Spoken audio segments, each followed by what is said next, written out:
ओम शांति। 20 दिसंबर 2014। साकार महावाक्य। बाबा कहते, मीठे बच्चे, ये पढ़ाई जो बाप पढ़ाते हैं इसमें अथाह कमाई है, इसलिए पढ़ाई अच्छी रीति पढ़ते रहो, लिंक कभी ना टूटे। आज का प्रश्न, जो विनाश काले विपरीत बुद्धि हैं उन्हें तुम्हारी किस बात पर हंसी आती है? उत्तर, तुम जब कहते हो अभी विनाश काल नजदीक है तो उन्हें हंसी आती है। तुम जानते हो बाप यहाँ बैठे तो नहीं रहेंगे। बाप की ड्यूटी है पावन बनाना। जब पावन बन जाएंगे तो ये पुरानी दुनिया विनाश होगी, नहीं आएगी। यह लड़ाई है ही विनाश के लिए। तुम देवता बनते हो तो इस कलयुगी छीछी सृष्टि पर आ नहीं सकते। ओम शांति। रूहानी बाप बैठ रूहानी बच्चों को समझाते हैं। बच्चे समझते हैं हम बहुत बेसमझ बन गए थे। माया रावण ने बेसमझ बना दिया था। यह भी बच्चे समझते हैं कि बाप को जरूर आना ही है, जबकि नई सृष्टि स्थापन होनी है। 3 चित्र भी हैं, ब्रह्मा द्वारा स्थापना, विष्णु द्वारा पालना, शंकर द्वारा विनाश, क्योंकि करण करावन हार तो बाप है ना। एक ही है जो करता है और कराता है। पहले किसका नाम आएगा? जो करता है, फिर जिस द्वारा कराते हैं। करण करावन हार कहा जाता है ना। ब्रह्मा द्वारा नई दुनिया की स्थापना कराते हैं। ये भी बच्चे जानते हैं हमारी जो नई दुनिया है, जो हम स्थापन कर रहे हैं, इसका नाम ही है देवी देवताओं की दुनिया। सतयुग में ही देवी देवता होते हैं, किसी और को देवी देवता नहीं कहा जाता। वहां मनुष्य होते नहीं, है ही एक देवी देवता धर्म, दूसरा कोई धर्म ही नहीं। अभी तुम बच्चे स्मृति में आए हो कि बरोबर हम देवी देवता थे। निशानियां भी हैं, इस्लामी, बौद्धि, क्रिश्चियन आदि सबकी अपनी अपनी निशानी है। हमारा जब राज्य था तो और कोई नहीं था, तो और कोई नहीं था। अभी फिर और सभी धर्म हैं, हमारा देवता धर्म है ही नहीं। गीता में अक्षर बड़े अच्छे अच्छे हैं, परंतु कोई समझ ही नहीं सकते।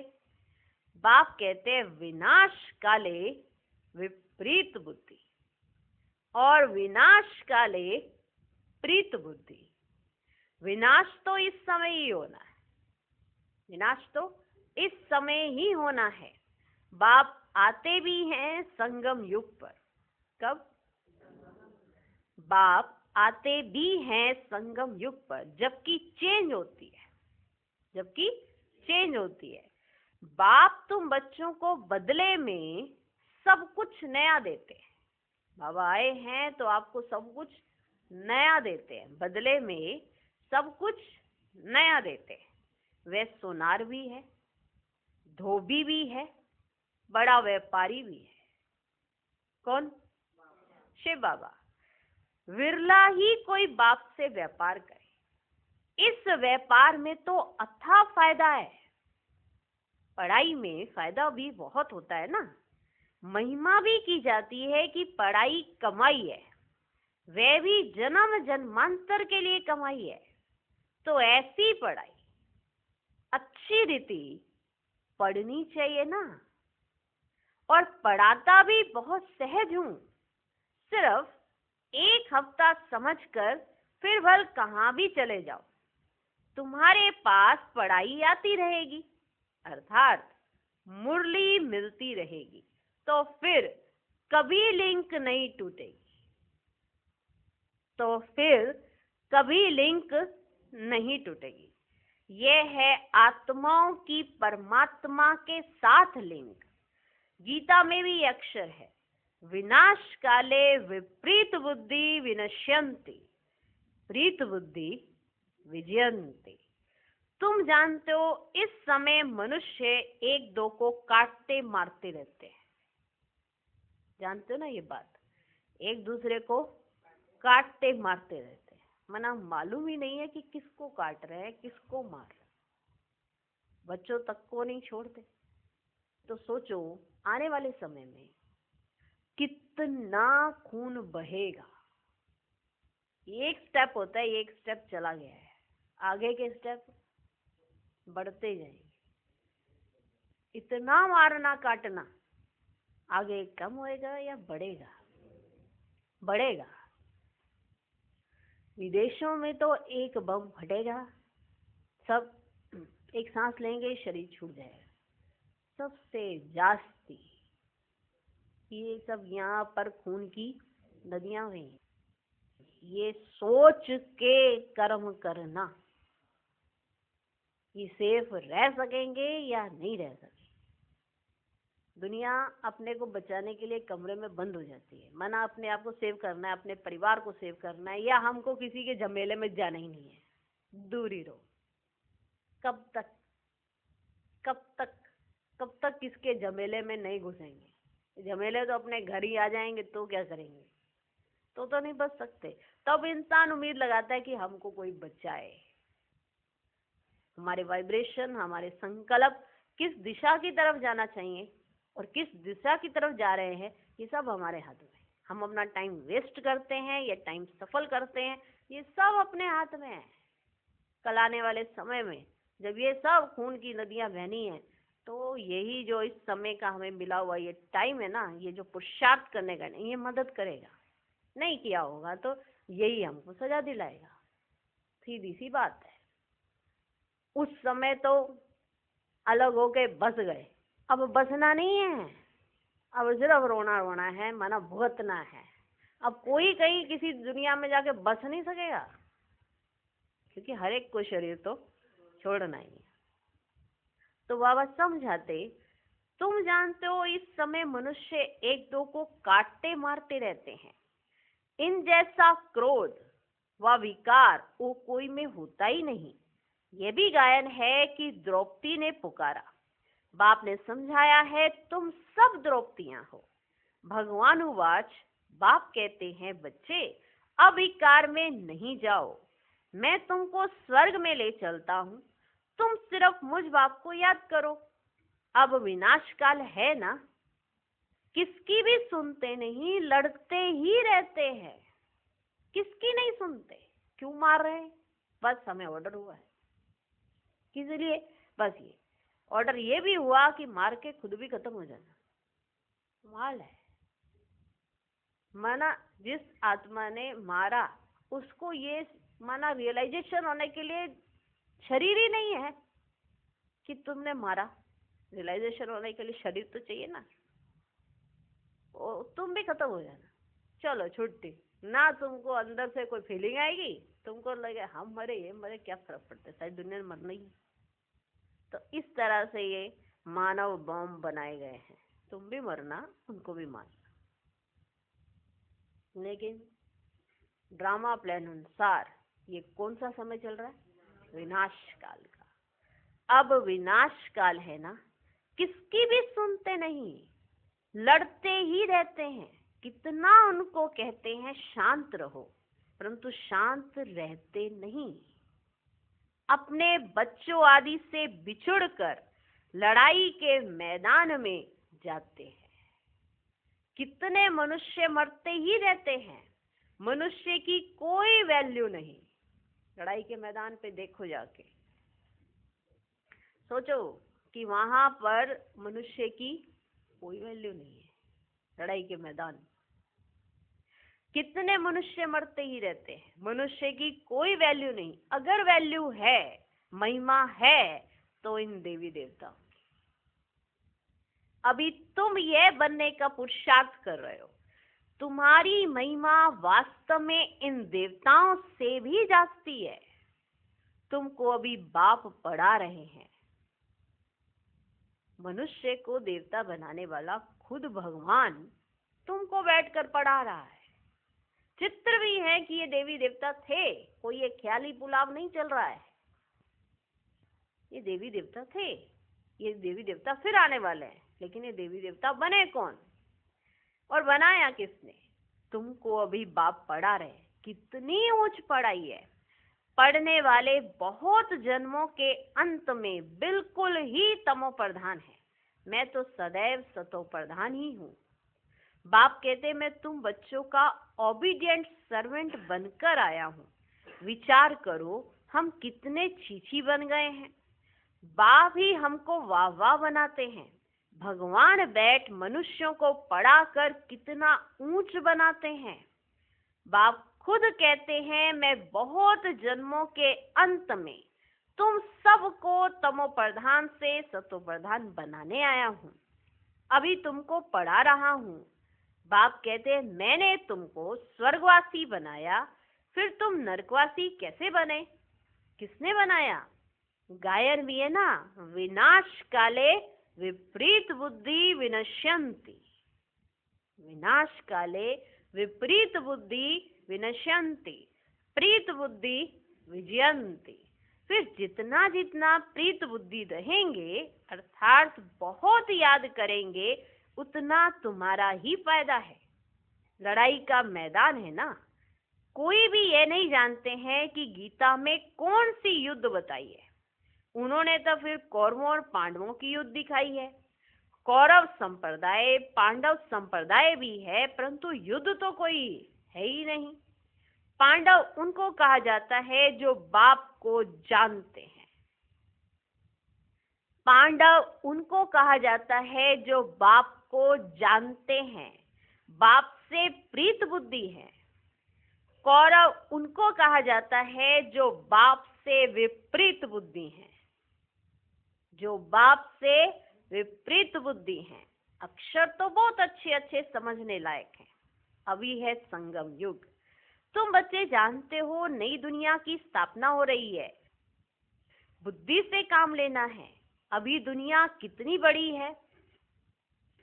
सत्युग में कितने थोड़े मनुष्य होंगे, छोटा झाड़ होगा ना, वह झाड़ फिर बड़ा होता है। मनुष्य सृष्टि रूपी ये झाड़, उल्टा झाड़ कैसे है यह भी कोई समझते ही नहीं है। इनको कल्प वृक्ष कहा जाता है ना बच्चे। वृक्ष का नॉलेज भी तो चाहिए ना, और वृक्षों का नॉलेज तो बहुत बहुत इजी है, झट बता देंगे। इस वृक्ष का नॉलेज भी ऐसा इजी है, परंतु यह है ह्यूमन वृक्ष। मनुष्यों को अपने वृक्ष का पता ही नहीं पड़ता है। कहते भी हैं गॉड इज क्रिएटर, तो जरूर चैतन्य है ना। बाप सत्य है, चैतन्य है, ज्ञान का सागर है। उनमें कौन सा ज्ञान है ये भी कोई नहीं समझते हैं। बाप ही बीज रूप चैतन्य है, उनसे ही सारी रचना होती है, तो बाप बैठ समझाते हैं। मनुष्यों को अपने झाड़ का पता ही नहीं है, और झाड़ों को तो अच्छी रीति जानते हैं, और झाड़ों की नॉलेज बड़ी अच्छी रहती है, अपने झाड़ का ही मालूम नहीं है। झाड़ का बीज अगर चैतन्य होता तो बतलाता ना, परंतु वह तो है जड़। तो अब तुम बच्चे ही रचता और रचना के राज को जानते हो।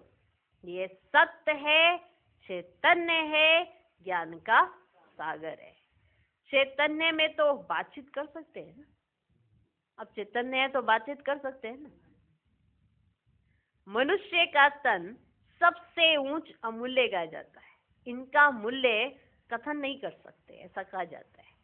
बाप आकर आत्माओं को समझाते हैं कि अमूल्य ये क्यों गाया जाता है। तुम रूप भी हो, बसंत भी हो। बाप है ज्ञान का सागर, उनसे तुमको रतन मिलते हैं। ये ज्ञान रतन है, जिन रत्नों से वह रतन भी तुमको ढेर मिल जाते हैं। इन रत्नों से वो रतन भी आपको ढेर मिल जाते हैं। लक्ष्मी नारायण के पास देखो कितने रतन हैं। हीरे जवाहरातों के महलों में रहते हैं, नाम ही है स्वर्ग, जिसके तुम मालिक बनने वाले हो। कोई गरीब को अचानक बड़ी लॉटरी मिलती है तो पागल हो जाते हैं ना।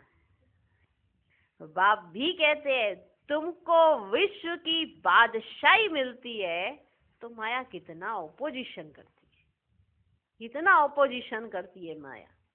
तुमको आगे चल पता पड़ेगा कि माया कितने अच्छे अच्छे बच्चों को भी हप कर लेती है, एकदम खा लेती है।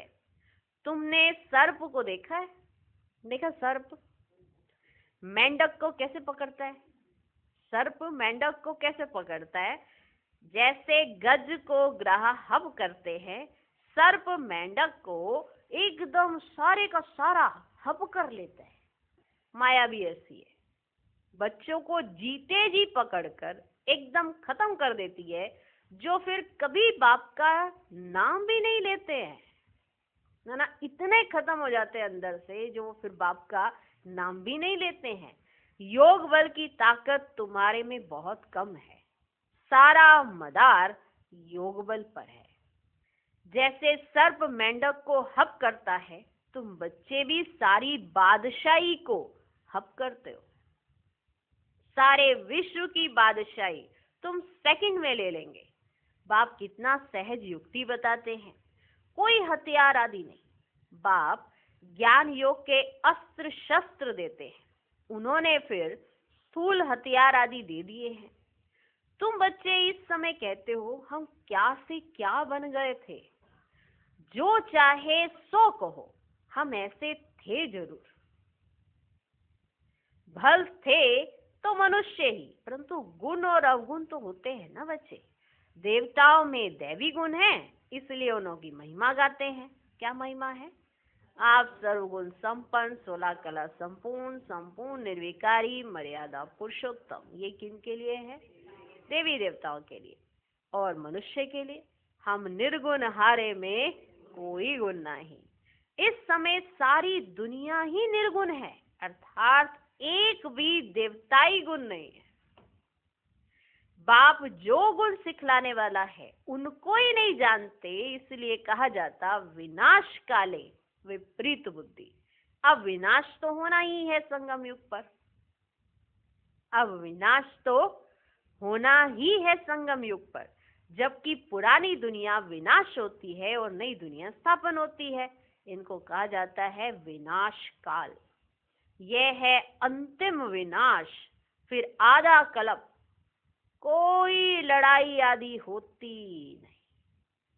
मनुष्यों को कुछ भी पता नहीं है। विनाश काले विपरीत बुद्धि है तो जरूर पुरानी दुनिया का विनाश होगा ना।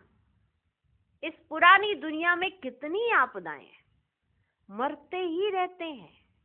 बाप इस समय की हालत बतलाते हैं। देखो आज का सीन सबके सामने है, बाबा की मुरली सबके सामने बाबा सुना रहे। तो आज हर घर में हर व्यक्ति आज ये सुनकर बहुत अंदर से हुआ है कि ये क्या किया है, मनुष्य ने ये क्या किया है। तो बाबा जो समझा रहे हैं वो आज की सीन दिखा रहे हैं। बाप इस समय की हालत बतलाते हैं। फर्क तो बहुत है ना। आज भारत का ये हाल है, कल भारत का क्या होगा। आज ये है, कल तुम कहाँ होंगे। तुम जानते हो पहले नई दुनिया कितनी छोटी थी, वहां तो महलों में कितने हीरे जवाहरात आदि होते हैं। भक्ति मार्ग में भी तुम्हारा मंदिर कोई कम थोड़े ही होता है। तुम्हारा मंदिर भी कम नहीं होता भक्ति मार्ग में, तो तुम्हारे महल कैसे होंगे। सोचा जाए, जब मंदिर पे इतना लगा रहे हो तो तुम्हारे महलों में कितना होगा। सिर्फ कोई एक सोमनाथ का मंदिर थोड़े ही होगा। एक कोई बनाएगा तो उनको देख और भी बनाएंगे। एक सोमनाथ मंदिर से ही कितना लूटा है। फिर बैठ अपना यादगार बनाया है तो दीवारों में पत्थर आदि लगाते हैं, दीवारों में पत्थर आदि लगाते हैं। इन पत्थरों की क्या वैल्यू होगी, पत्थरों की क्या वैल्यू होगी। इतने छोटे से हीरे का भी कितना दाम है, छोटे से हीरे का भी कितना दाम है। बाबा जोहरी था, एक रत्ती का हीरा होता था, 90 रुपया रत्ती। अभी तो उसकी कीमत हजारों रुपया है, मिलते भी नहीं, बहुत वैल्यू बढ़ गई है। इस समय विलायत आदि तरफ धन बहुत है, परंतु सत्युग के आगे यह कुछ भी नहीं है। अब बाप कहते विनाश काले विपरीत बुद्धि है। तुम कहते हो विनाश समीप है, तो मनुष्य हंसते हैं। बाप कहते मैं कितना समय बैठा रहूंगा, मुझे बताओ मैं कितना समय बैठा रहूंगा, मुझे कोई यहाँ मजा आता है क्या? बाप कहते हैं मैं कितना समय बैठा रहूंगा, मुझे कोई यहाँ मजा आता है क्या? मैं तो ना सुखी ना दुखी होता हूं, मेरे ऊपर ड्यूटी है पावन बनाने की। तुम ये थे, अब ये बन गए हो, फिर तुमको ऐसा ऊंच बनाता हूं। तुम जानते हो हम फिर ये बनने वाले हैं। अब तुमको ये समझ आई है, हम इस देवी घराने के भांति थे, राजाई थी, फिर ऐसे अपनी राजाई गवाई, फिर और आने लगे। अब यह चक्र पूरा होता है। अभी तुम समझते हो लाखों वर्ष की तो बात ही नहीं है, यह लड़ाई है ही विनाश की। उस तरफ तो बहुत आराम से मरेंगे, कोई तकलीफ नहीं होगी, हॉस्पिटल्स आदि ही नहीं होंगे। कौन बैठ सेवा करेंगे और रोएंगे जब कोई होगा ही नहीं? कौन बैठ सेवा करेंगे और रोएंगे? वहां तो ये रस्म ही नहीं, उन्हों की मौत सहज होती है। यहां तो दुखी होकर मरते हैं, क्योंकि तुमने सुख बहुत उठाया है, तो दुख भी तुमको देखना है। खून की नदी यहां ही बहेगी। वे समझते हैं ये लड़ाई फिर शांत हो जाएगी, परंतु शांत तो होनी नहीं है। मिलवा मौत, मलू का शिकार। तुम देवता बनते हो, फिर कलयुगी छीछी सृष्टि पर तो तुम आ नहीं सकते। गीता में भी है ना, भगवान उवाच, विनाश भी देखो स्थापना देखो। साक्षात्कार हुआ ना, यह साक्षात्कार सब अंत में होंगे। फलाने फलाने ये बनते हैं, फिर उस समय रोएंगे, बहुत पछताएंगे, सजा खाएंगे, नसीब कुटेंगे, लेकिन कर क्या सके? यह तो 21 जन्मों की लॉटरी है, स्मृति तो आती है ना। साक्षात्कार बिगर किसको सजा नहीं मिल सकती है, ट्रिब्यूनल बैठती है ना। अच्छा, मीठे मीठे सिकिलदे बच्चों प्रति माता पिता बाप दादा का याद प्यार और गुड मॉर्निंग। रूहानी बाप की रूहानी बच्चों को नमस्ते। हम रूहानी बच्चों की भी रूहानी बाप को नमस्ते नमस्ते नमस्ते।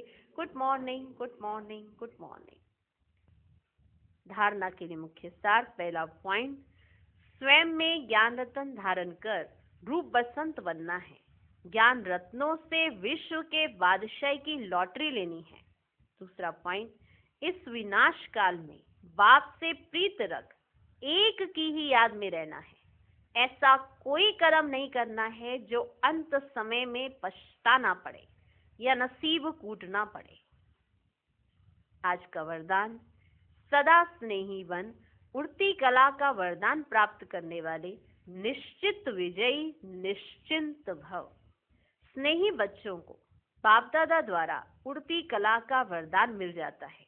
उड़ती कला द्वारा सेकंड में बाप दादा के पास पहुंच जाओ तो कैसे भी स्वरूप में आई हुई माया आपको छू नहीं सकेगी।